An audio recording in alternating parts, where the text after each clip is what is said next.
Welcome to the Man Sports Fan podcast. I am your host, Phil Schultz. This is the third rendition of Such Said podcast. And I'm here with my friends, Chris Smith and Brian Fremming, also known as Fremdog Millionaire. We're happy to be with you. This is something we've talked about doing the last 2 years after we did it one time. And we're finally back. And it all started with a text thread around something that wasn't this. What was the text thread again? Baker Mayfield. It was full circle. Baker Mayfield. That's right. The dislike for Baker. Ryan, do you have anything you want to take back about what you said about Baker Mayfield? Yeah, I need to eat some humble pie. I once thought the Baker was done baking. I thought his career was over. And he is, served me some humble pie and come full circle. And he's on the comeback, man. You got to believe in Baker right now. He's doing some special things in Tampa. Well, fourth team is a charm, you know. Yeah, maybe Baker can help. Maybe Baker can help Russ cook. That would be helpful. A little cooking, a little baking. Yeah. When Frem texted me that, it was like, did anybody actually ever see this coming? I don't think they did. Oh. So, we have a lot of things to get to today. Do you guys want to say anything before we get started in our thread here? It's great to be back. Hopefully we can keep this going on a more regular basis. Otherwise we just sit on the phone and talk all the time about these exact same things. Now we're just sharing it with the world. So, how I'm feeling. Yeah. Good to be together. Good to talk sports. I like it. Straight to the point. Let's get started with what we just all watched, this Badger basketball game against Penn State. We could talk about so many good things about the season, and we will. Just a couple, what are your guys' thoughts on what we just watched? The Badgers lost, 87 to 82? Does that seem right? Yeah. 83. Store hit a 3 at the end there. That was sick. Just your rapid reaction to what you saw. Yeah, so I was excited to get on the podcast today and talk about this Badgers win and how Bucky's rolling, and they just ran into a buzzsaw tonight.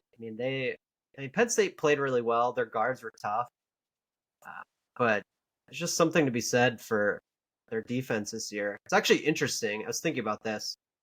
We spent more time this year talking about the defensive side of the ball than we have like the offensive scoring droughts. And it feels like in a lot of in most of our losses, because we just literally couldn't stop the other.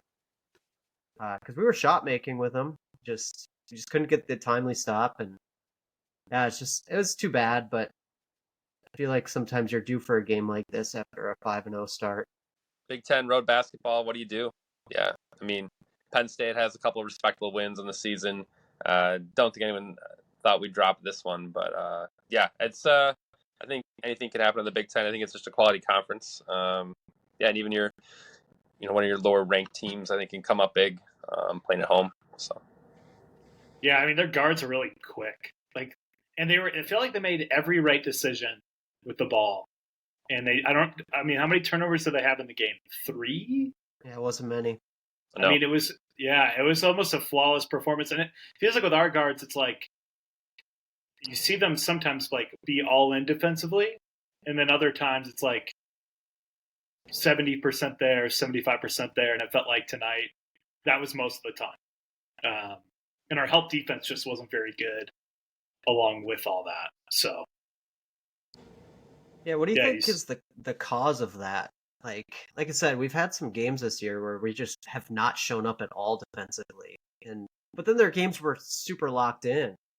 I just wonder, is this a trend we should be worried about, or is this just like we just caught them on the wrong night, kind of like when we went to Arizona? Yeah, I think it's just the wrong night. You bury this one and move on.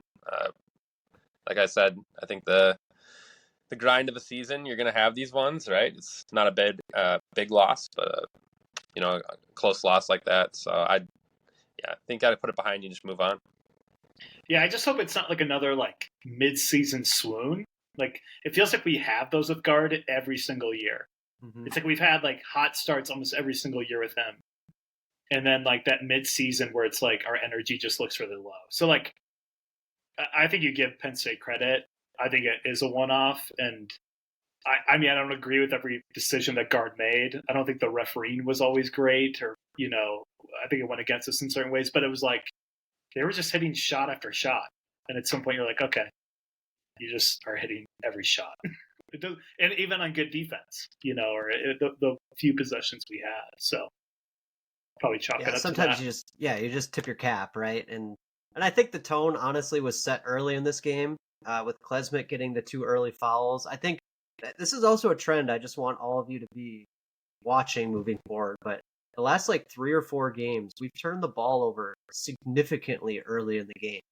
So something was starting the game, but Klesmit going out, we just never got into a rhythm, and he is probably our best defender on the ball. Just never was able to get into a flow. So yeah, it's the way it started, and it just when you let a team like that's not that good stay in the game, they build that confidence, and then it just starts to become real as the game goes on. So yeah, probably just one of those nights. Yeah. It feels like the season's been really good. And maybe the last couple games, us turning the ball over more is like teams just coming out, full throttle against us, knowing that we're a really good team, right? The better you are, teams are going to play up for you, But what do you guys think is the ceiling? Like, where do you think we can go as a team in March and beyond here? Yeah, before this loss, I think you're looking at top 10 team here. Probably maybe even a 1 or 2 seed by end of season, maybe a Final Four front for sure in this team. So great combination of some veterans and shooters, athletes. I think they have the full package. Outside of this game here, I think you're looking at this team being highly successful down the road. Yeah, I agree with Frem. This team's got a really high ceiling. What's interesting is a guy like AJ Storr is still, like, to me, when I watch him, it's like there's still way more in there. And I hope that he continues to unleash that as the year goes on, especially defensively and just grabbing boards and being able to pass the ball. But he might be better than Johnny Davis. I think he's better than him. He's more athletic, I think. Lankier. Yeah. That's really interesting. I haven't even thought about that yet. Well, it was like, because Johnny Davis he was on our team for a year and he was like, okay, right? He didn't play a ton of minutes. And then he just went crazy, where you get Storr, who like had a good year at St. John's. It just feels like, I don't know. He does things that Johnny Davis didn't do. You're like, dang. Do you have a comp for him, Phil? Like, who would you compare him to in Badger basketball history? You got a comp? I don't think there is a comp because I don't think we've had a player like that. Fair enough. Yeah, I don't think we've had a player like that. Orlando Tucker had some of the same things. That's what I was thinking in my head. Tucker, I thought, yeah. But also, like, Tucker would like take these 20-foot shots that it almost looked like he's pushing the ball, and he would bank it, and it would go in almost every time. That was like the Orlando Tucker special. And Storr doesn't have something like that. It's just kind of like the all-around game is so good. And it's just a matter for him, what kind of shot is hitting for him on a given night. Because sometimes when he goes to the hole and it doesn't work a couple times, then he changes what he does. But if he hits a couple threes, then he's looking that, and then that opens up the drive even more for him. So it's like he can just do it all compared to most other Badger players I think we've seen. Except defensively, he's just not as good. Right. Which is odd.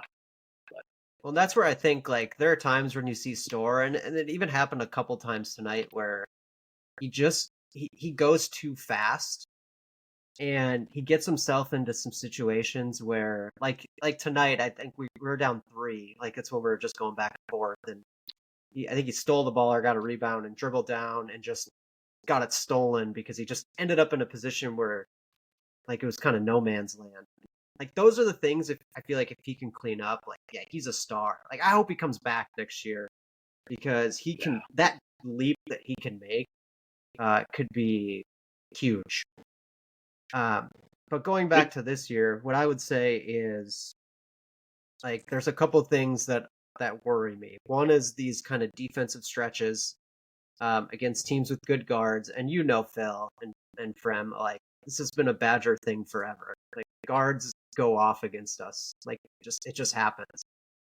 But it's that like being locked in defensively, but also being able to hit the three consistently has me a little concerned. Like who is your go-to 3-point shooter in a big moment?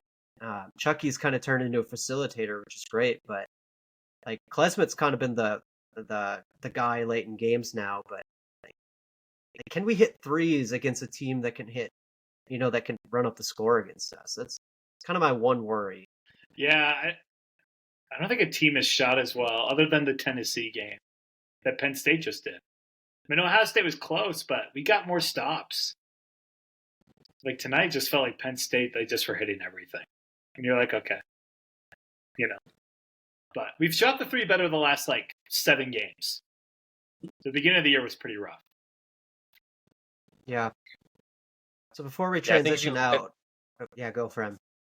I think if you look at all the, Badger teams in history, think of, have we ever really been a great 3-point shooting team? So, I feel like this Badger team's on par, even maybe above average in terms of that shooting ability. So, to me, it's like, have we ever seen a really amazing lights out shooting team from Wisconsin? So, yeah, kind of what I would hope for at least. Yeah. So, what do you guys think? Where do we finish in the Big Ten? Obviously, this is a stub your toe game.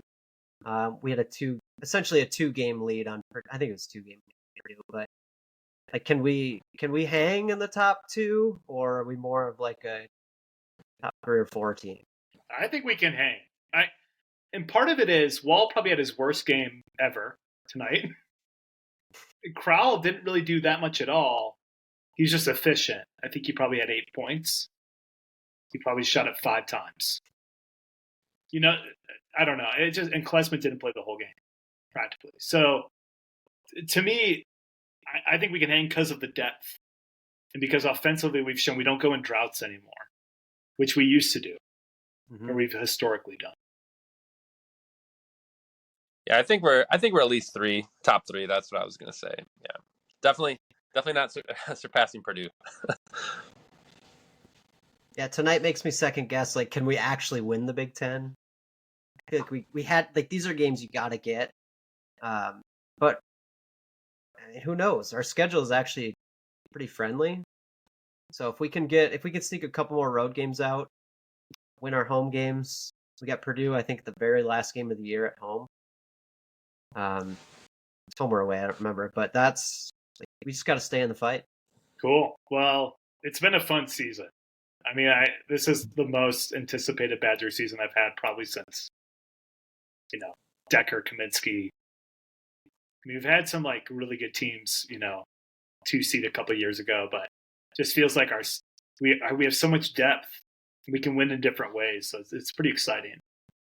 We should the best team of the guard era. I think so. I think that to date, yeah, I would agree with that statement. Yeah, the most deep for sure. And you're going to the games, so you get to see it up and close and personally. I know. Sick. Yeah, it's actually pretty cool. This season I got, so we have our 3 season tickets, but then I have one. I bought one. It's 5 rows from the court. So I go to a lot of games by myself, and it's right by the Badger bench. It's pretty sweet. But yeah, they're just there's good vibe. Kamari McGee is the spark plug of this team. When he comes into the game, but also during every timeout, he's the one getting everyone going. Yeah, just there's good vibes with the team, so I think they're gonna be all right. Speaking of good vibes, that Packers Cowboys game. It's worth transitioning. What were your thoughts going into the game, and then what were you thinking as the first half was unfolding? I had very low expectations, and I progressively had more disbelief as the first half went on. I don't know about you, Smitty, but I was not sure if I was, being tricked in what I was watching. It was wild. Yeah, going in, I agree. I had low expectations. I mean, I feel like I kind of sort of rid off Jordan Love, how good he played to end the year. It was just kind of like, well, eventually, like law of averages, he's gonna have a game where he doesn't play well. But as the game was going on, like obviously hope goes up, but also in the back of my mind, it's like, all right, what do we need to do to not blow this game? It's like when Dallas scored that touchdown right before the half, it's like, oh boy, here we go. Just feels like that's what being a Packer fan feels like sometimes. But second half, we just put our foot back on the gas and we never let up. It was awesome, and especially beating the Cowboys, right? Like at their stadium, they hadn't lost there in 2 years. Beating My Mike goodness. McCarthy, like everything about it was sweet. And now we have more playoff wins in that stadium than they do, which is pretty amazing. So, yeah, I'm like you guys. I was just in shock of what was happening. And that Darnell Savage pick six, it was like, is this real? Like it didn't feel real. Where it felt like with, if you think of the Falcons-Packers divisional playoff game, 2010, Super Bowl year, when Tramon Williams took that back for a pick six at the end of the half. I think we're up by like 2 touchdowns or 17 points at that point. That also felt different. That felt the same in a way, but it was also like we knew that Aaron Rodgers was really good.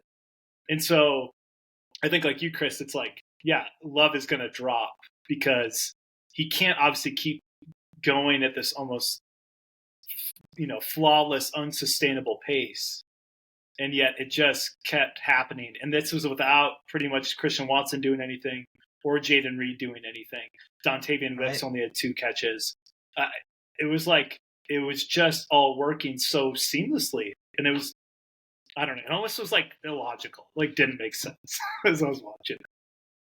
We had guys show up that had not shown up all season. So just piggybacking off you, Phil. I mean, Darnell Savage, I did not heard his name all season. Jair had a really underwhelming season for the time he played, coming up huge with that interception. And Dallas is inside the 20 there. Jones scoring 3 touchdowns. He scored 2 all season long. I mean, part of me wants to ride this magic, but part of me is also like the stars aligned for us. In Dallas. They really did. Yeah, it's interesting with Aaron Jones. No, sorry, you go. I was going to say, it's interesting with Aaron Jones because I mean, Phil, you know this. Like, I've been the guy, like, can't wait for him to go. Like, it's been a good run, but it's time to move on. And, like, holy resurgence, Aaron Jones. Like, is he the best running back left in the playoffs? I know you got CMC, but holy cow. Every time he touches the ball, he's electric. And like that, like, are we seeing the LaFleur offense that he's always wanted to run? And like, finally, it's all slowly coming together. And this is what we got. Well, and I think when, like in the beginning drive, I think the first 2 or 3 runs for Aaron Jones were negative plays. Yeah. It was like 0, -2, -3. And I think Packers team on the road, when that happens, you just go into a little bit of panic mode. And you would have thought that maybe with a younger team on the road, it gets crazy, right? And they just Love just kept making great throws, clutch throws, and they just kept running the ball. And eventually, I mean, these holes just started to open. And Aaron Jones just made, big play after big play. So I guess then with San Francisco, do you go in with the same mindset of low expectations? I guess, yeah, because it almost feels the same. Like we can't possibly beat San Francisco in San Francisco, right? Yeah, I think that's the mantra, and I think this team has to ride that underdog mentality, probably to perform again like this. But to build off of what Chris is getting at with LaFleur's play calling, guys are open. I mean, that Musgrave touchdown, granted, broken coverage, whatnot, but we're seeing plays like that where guys are open. Love has to make the throw, obviously make the read, It's some good play design though. We're seeing guys in space. We're seeing good route running. And out of the play action as well. So I think we're going to score points. I don't think we're going to get shut out by any means. I expect it to be a higher scoring game, potentially. But no, I will not expect us to take home the W. Do we beat the spread? Spread's right now 9.5. Do we if we lose, do we lose by less than 9 in your mind? Or 9 or less? I need a minute, Chris. What do you think? Yeah, that's a really good question. I would say I think there's a good chance we can cover the spread. Going off what Brian said, like guys are getting open. I feel like so here's the other thing, right? Like if you've noticed the last few games, the Packers have just dominated the clock, right? Like every drive takes like 6-7 minutes, and against a team like San Fran, they have to do that. So Yeah. if they can shorten the game, I feel like they can cover the spread. I don't know if they can win. Like we're playing with house money, and it's hard not to get excited about what we've seen. But San Fran is so good. We just can't let them get on a roll. So to me, like if Jones is going and we can get first downs and move the ball, yeah, I think we could cover. I think we cover, and correct me if I'm wrong here. I don't recall us getting blown out a lot this season. I know a lot of our close losses, losing to some bad teams, subpar teams. But this team doesn't just get blown out. So I don't see us just going in there and getting railroaded. Yeah, I think it's going to be a game. Yeah, I think we cover. Makes sense. I think the 49ers are going to play a ton of man coverage against the Pack. And they're going to try to make Love throw tight window throws and see if he can do it. I don't even know if they'll blitz that much because blitzing has not worked against him. I mean, it's almost Rodgers-esque. It's crazy. It's almost like he knows exactly how long to hold it before rifling it to where it needs to go. Yeah, it's been so fun to watch. I'm again almost in disbelief of how good it's been. But so I here's think my question. So we've seen over the last couple of weeks like different guys stepping up, right? Whether it's like Melton or Wicks or last week it was Dobbs. Like who needs to be that guy this weekend for the Packers to do well? Or is it truly just let's just keep spreading the ball around and see what happens? I think that's the team mentality. I don't see there being a lot of egos here of people needing to get theirs. Jaden Reed did nothing. I mean, right, he didn't even have a catch last game, right? So, I mean, I think if you're going to call out a guy who has been our playmaker all year long, I think Jaden Reed has to get in the end zone, has to have a big play at least for us to do something in this game. Yeah, and to me, it's the defensive line. So I think the biggest thing with the Cowboys game was we actually didn't get that much pressure on Dak. We got like a couple sacks at the end of the game that we needed to. Right. But Dak actually had a lot of time. If anything, we made timely stops against their run game when we needed to. And, our secondary played really well. I think probably the best they played since the Lions game. But I think the D line needs to get to Purdy. I actually think we have to put a lot more pressure on him than we did with Dak to win. So the question every Packer fan is asking themselves is, do we buy the Joe Barry defense? No, at least I don't. It's good. Like we can play well, but the last couple of games we've gone off the field on third down. And it feels like so many times this year we just couldn't get off the field on third down, and it usually was due to Joe Barry's scheme.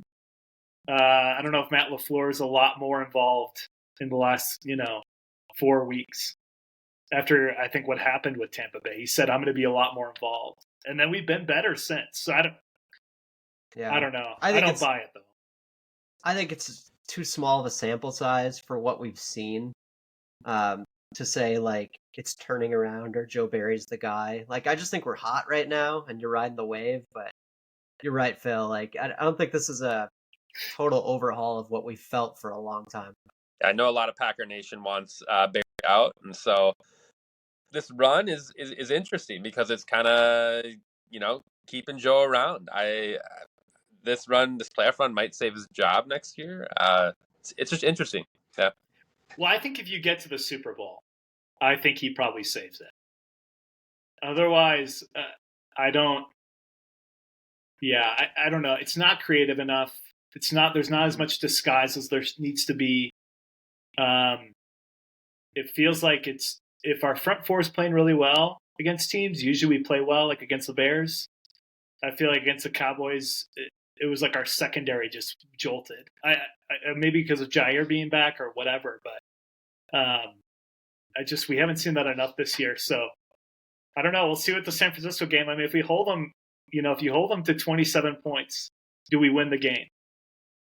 I think that's my question, you guys. If we hold them to 27, do we win? I think I heard recently 30, 31 is probably the target we have to win this game. So yeah, I'd say 27. We'd probably, I think we're gonna have to score at least 30 to win this game. So if we held them to 27, I think we could do it. I was talking to Chris offline earlier. Purdy. I think there's a lot of pressure on Purdy.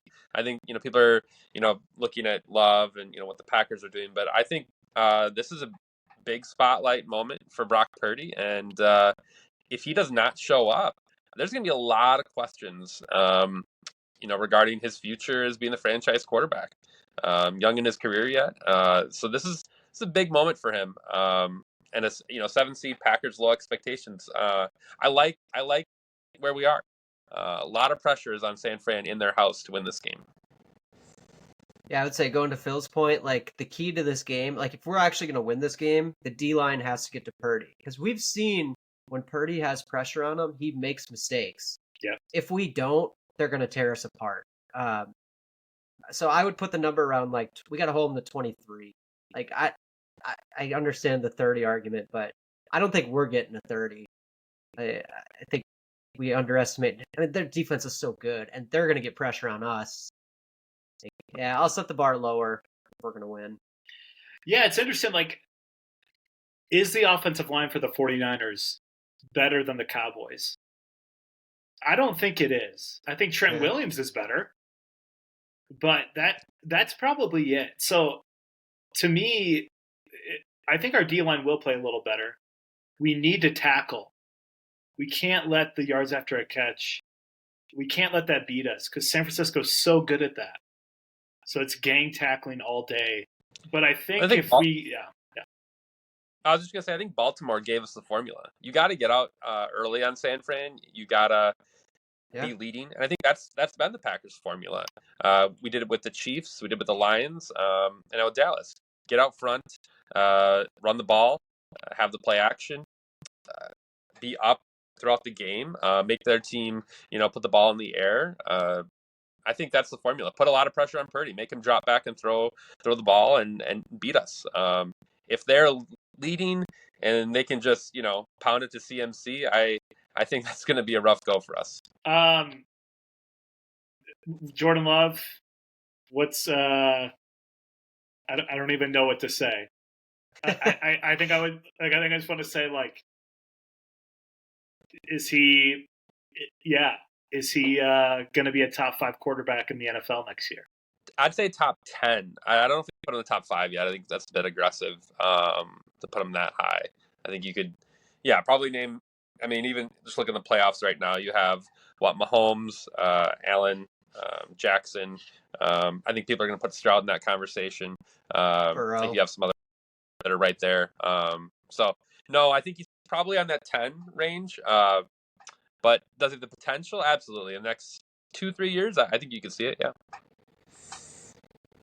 Yeah, I mean, they're building a system and they're putting weapons around him with guys that he trusts, and those weapons are only going to get better. And I don't think we're done adding. And Phil, this goes back to draft night where I feel like we were pounding the drum on Jordan Love, and I understand the opposite side. So this isn't like hey, we were right, we're awesome. But even in my wildest dreams, I didn't see this year coming from Jordan Love. I mean, I thought he'd be good. I thought he'd be a starter in the NFL. But yeah, when you're asking like top 5, I mean, maybe. He's not turning the ball over. And to me, if you're not turning the ball over, that's just such a big difference that a lot of quarterbacks don't have. So I'm with Brian. I'm like just outside top 5, but it's realistic.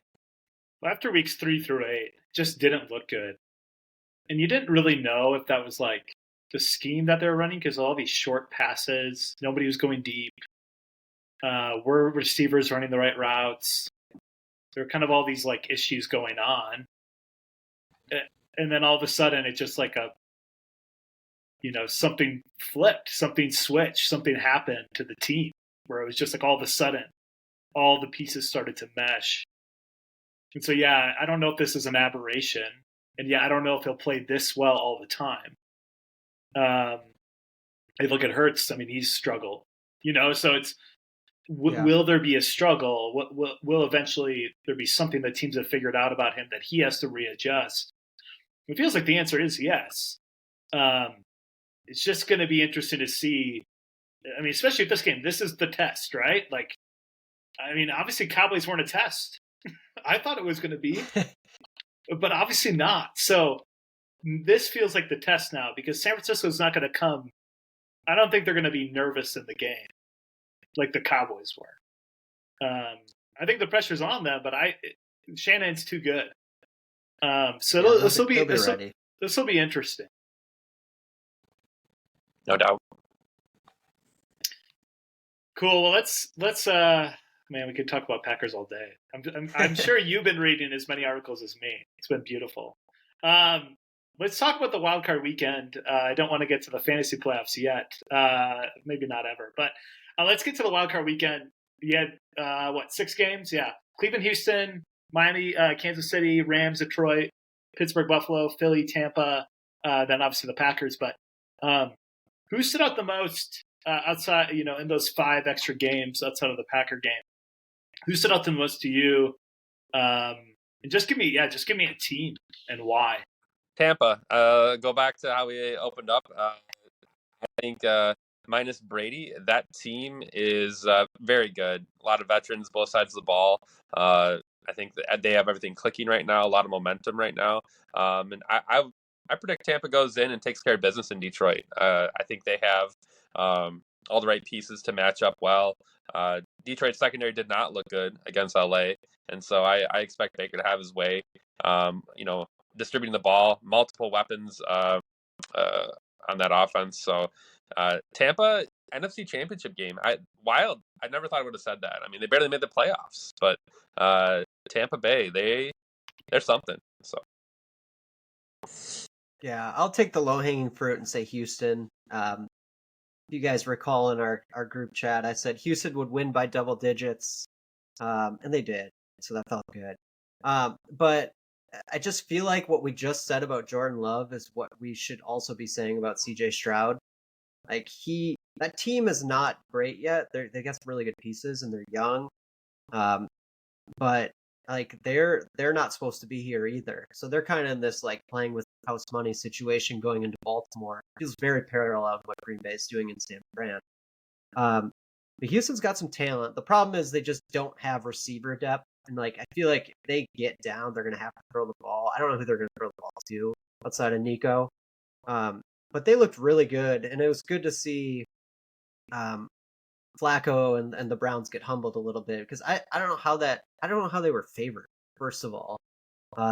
But like it's just it's cool to see the ascension of Houston, and I think we're gonna be talking about them for a few years now too. So it's pretty cool to see. Yeah, they're exciting. I'm with you, Frem. Tampa Bay was impressive, and I know Philly's out of whack, but they still have like a really good offensive line, and they still have a really good defensive line, or at least theoretically. They still have Jalen Hurts, and man, Tampa just took it to them. And yeah, I think that Detroit-Tampa game is going to be really interesting. I think everybody and their mother is picking Detroit, but I'm kind of like you. I think I'd take Tampa in the game, just because I actually don't think they have any pressure on them. Nobody thinks they're going to win. Everybody's riding the Detroit game, and honestly, Detroit could have lost that game. And the Rams are good. Obviously, the Rams are really good. But man, yeah, Tampa was impressive. It was actually really cool. I didn't expect that to happen. and it was fully earned. It was not a fluke to me. So, any other surprises? Anybody you're like, man, they didn't show up? I don't know how that didn't happen. Who was that team for you? I think you got to at least mention Detroit winning in the playoffs, 32-year drought. I think that at least needs to be noted. As a lifetime, Packer fans, I think we can all acknowledge that's huge. That's huge for their city. I think that's huge for a lot of people. Just seeing all the reactions, all the people that were in that stadium there. I think that's just something to note. I mean, if you want to talk about somebody, that just fell off the map, I think similar, kind of parallel to Philly, Miami. Could have been a 1 seed at one point. Went out and played in, sub-zero weather, and they look like they were playing in sub-zero weather. They really, did not show up at all. So a lot of head scratching on that end. I know a lot of injuries on the defensive side happened there, but offensively, definitely did not show up and really fell apart late in the season. Yeah, I don't know how they didn't beat Tennessee at home. If they win that one game, Right. 3 or 4 weeks ago, it's a whole different season. It's just crazy. Yeah. Yeah, for me, keeping an eye on Kansas City. Like I know everyone wants to count them out because they didn't have a great regular season, but to me, like, they didn't look bad, right? Their defense is so good. But I think that offense is going to get it going. Like we've seen Rashee Rice just like elevate his game, and Kelsey is healthy enough to make a difference in some of these games. Like Kansas City, granted the weather and the conditions and playing Miami, like whatever, they still took care of business, and that's a team I have my eye on pretty closely. Like that Kansas City Buffalo game is awesome. But to me, like, yeah, Buffalo did their job against Pittsburgh. Nothing really to say about that in my mind. But Brian and I were talking right before. The Rams also looked good. They just made a decision to punt late in the game with one timeout that just hit them. So it would have been cool to see the ball in Stafford's hands in Detroit at the end of the game. I do think that was the right decision to punt. Yeah, but only because it was 4th and 14. I think if it's 4th and 10, it's different. But I don't know. That's even in plus territory. Well, and they got screwed. I mean, it's pass interference. Yeah. I mean, that's what sucks because I don't know. But that's the thing. The only guy that was ever doing anything dangerous in the receiving corps was Puka Nacua. Cooper Kupp didn't look good. Right. Tutu Atwell had 1 catch, I guess, for a touchdown. Higbee was out. I don't know. It was an interesting game. It was a frustrating game because of some of the officiating stuff. But yeah. Hey, before we transition, I want to go round robin here, talk about this weekend's games. And you could just go gut reaction or you can give analysis. It's totally fine. But let's start with Texans at Ravens. What do you got?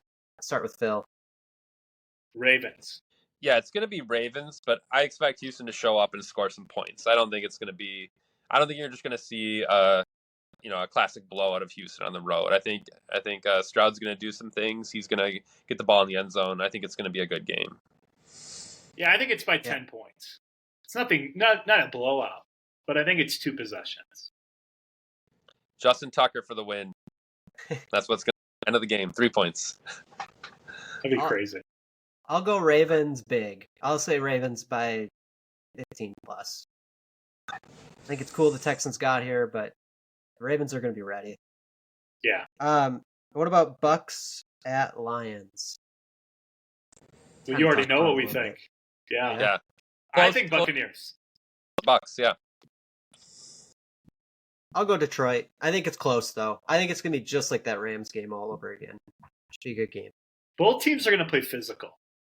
I think that's going to be the thing. I don't think Detroit's going to be more physical than Tampa, which, they were super physical against the Rams. I think it's going to be pretty even there. We talked about Packers 49ers. Either of you think Packers are going to win? Or, we talked about covering. Anyone want to go out on a limb and say it? I can't. Yeah, no, I want them to win, but no. I can't. I thought the Cowboys are going to win. And then what the Pack did, are they being overlooked again? That's what I think it's good if we are, but I pick San Francisco. It's good luck. It's good luck.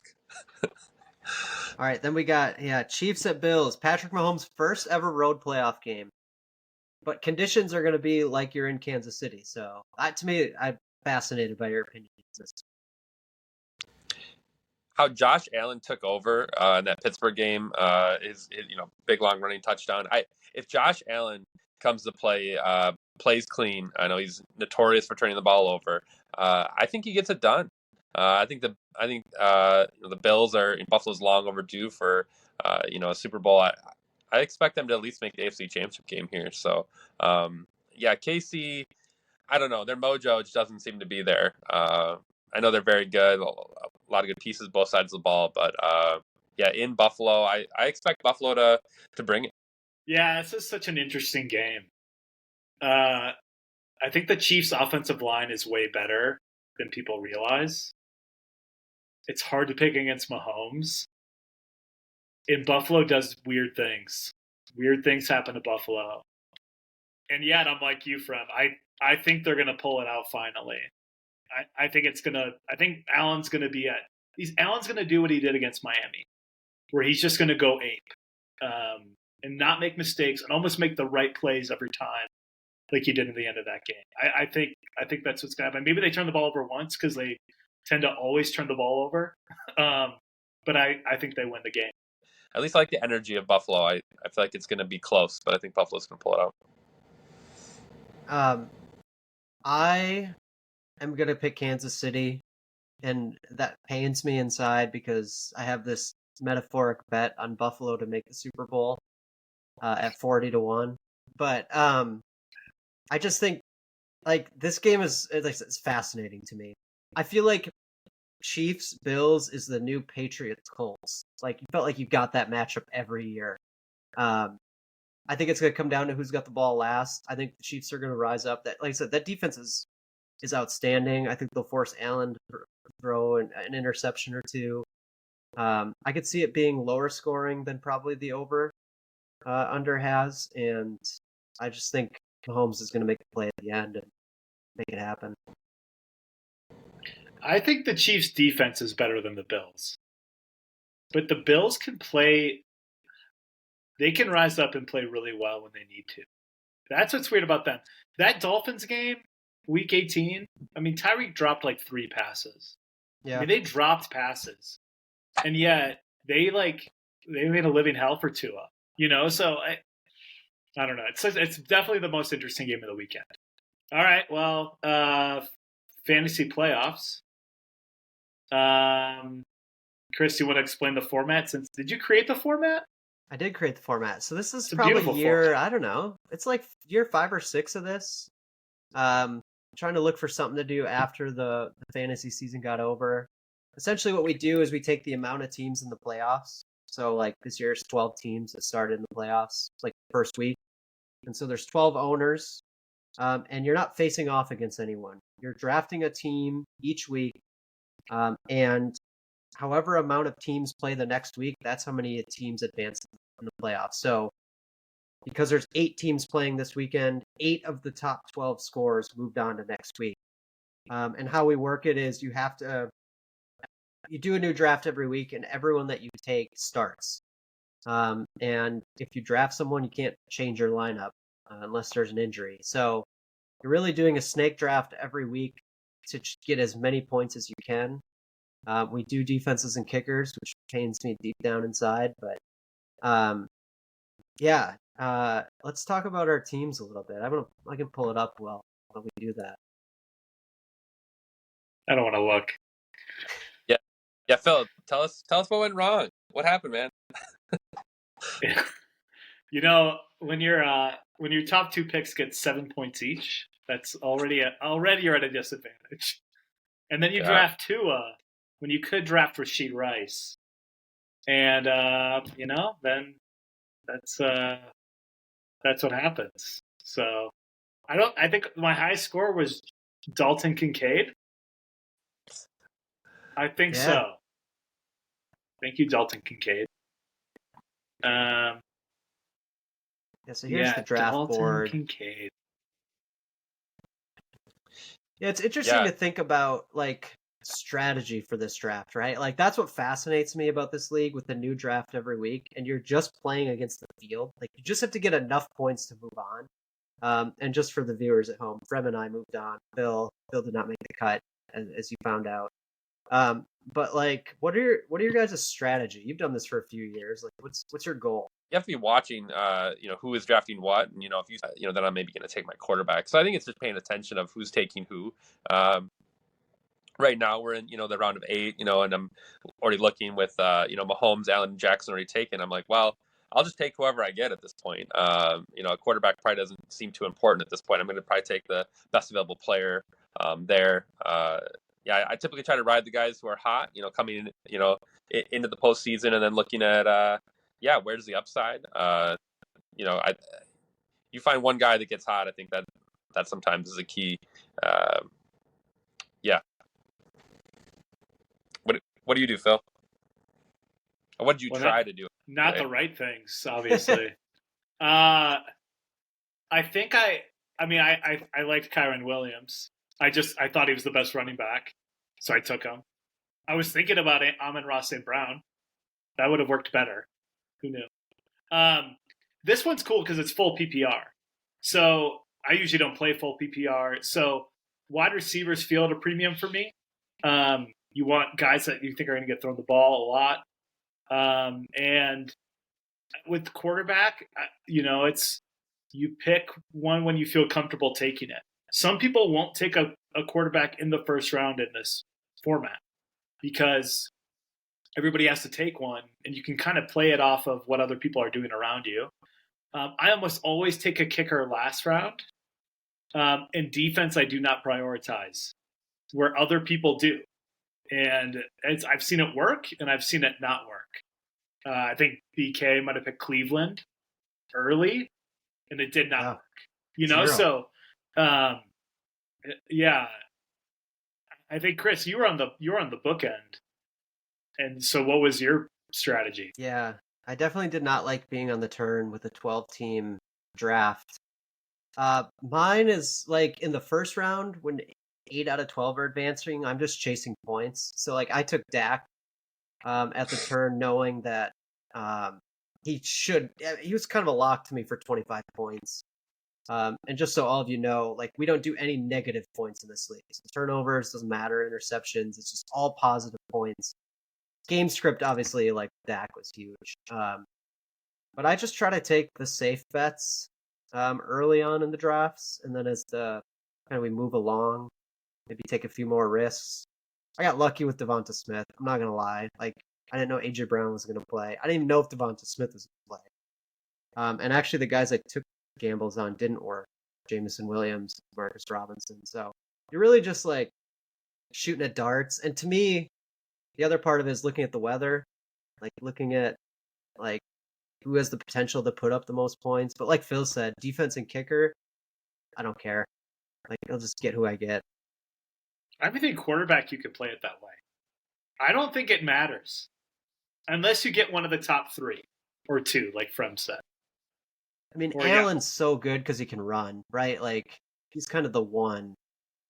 Yeah, I think you don't want the worst quarterback sometimes. I mean, I didn't want Mason Rudolph. I just that was my strategy. I didn't. If I got anyone else but Mason, I'm like, I'll be okay. So I think he had more points than Tua. Pretty sure. Wow. Yeah. Incredible. Guys, how does it feel to advance? Be a part of another one of these drafts. I will say that the first week is the hardest to advance. Like, although it's the most amount of teams, 8 out of 12, it's more than half. It just feels like the hardest to get through. Because, I don't know. It's just a mental thing for me. After my regular season fantasy league with you boys, it's a relief to advance. I'll say that. Yeah, so as you can see on the board here, like here's our start of draft number 2. It's a slow draft, so it takes place over time. Phil, as an outsider, what are your initial thoughts here? Frem's on the board too. How about that? Yeah, it all makes sense to me. Jahmyr Gibbs went a little bit late, but I don't know. he also splits time. So I actually think people have done well. Mahomes is still out there, and Love is still out there. And yeah, I'll say this week it's fascinating because the worst quarterback, I'll say that in air quotes, is probably Baker Mayfield. But like we talked about, like, I don't know, he stacks up pretty well with those other guys. Well, Love could struggle this week too. Yeah. I don't love Purdy or Love for that matter. I think that either one I think could have a rough go. Yeah, so this week we got 8 teams. The top 4 will move on to the championship round. We only pay out the top 2, so you got to make the Super Bowl in order to get some money. So it's a good time. It's a grind, but yeah, I don't know. From who are you going to take next pick? That's I'm gonna have to look at the QBs. On the spot. Yeah. I running back is one where the last draft, if you look back, I ended up taking Kareem Hunt, so I didn't really prioritize RB. So I'm probably gonna have to really think long and hard about that one and make sure I lock up a decent RB this time. And Kareem Hunt worked. Yeah, it worked. Gosh. Frem, I'm glad I didn't give out my predictions because I probably wouldn't have put you in with the Laporta and Hunt, and you did just fine. It was sick. Had enough. Hey, well, for our third rendition, this is pretty good, guys. We even got video. Got some charts we could put up, some draft boards. Hey, thanks for listening. If you listen to this whole thing, it was long. So yeah, it's good to be all together again. Excited to do this with you guys. Do you guys have any final parting thoughts before we sign off here? Go Pack, go! They're gonna lose, but that hopefully that's some good juju for them. And hey, we'll see. No, just great to be with you guys and talk some Badgers, Packers, and yeah, hopefully we can maybe circle back here after a W in Santa Clara. I don't know if it can be good juju when you say we're gonna lose. Go Pack, but we're gonna lose. Phil, believe we're gonna lose. What's the final score? What do you guys think the final score is? So with us losing, I'll 30-23 San Fran. I was gonna say 32. I'll go 30-17. You think we only get 17 points? I think San Fran's gonna come ready to play. I don't think this is. I know it looks like a trap on paper, but they've been resting for 3 weeks and they're ready. Is that a disadvantage? Maybe. I don't know, friend. My score is so close to what you had. It's like 30. That's where my head was like 30 points. Same. Is what San Francisco's going to get. So I'll go 31 to. I think we get 24. I think we get 3 TDs on it, but it's not going to like it. Well, hey, yeah, I'm glad we got the band back together. Feels good. It's good to just talk sports, but with you guys, even better. Like Prem said, go Pack, go. Badgers got Indiana on Friday at home. Good bounce back spot. It should be a good weekend again of Wisconsin sports. I'm feeling it. See you guys. Thanks for listening. All right. See you guys later.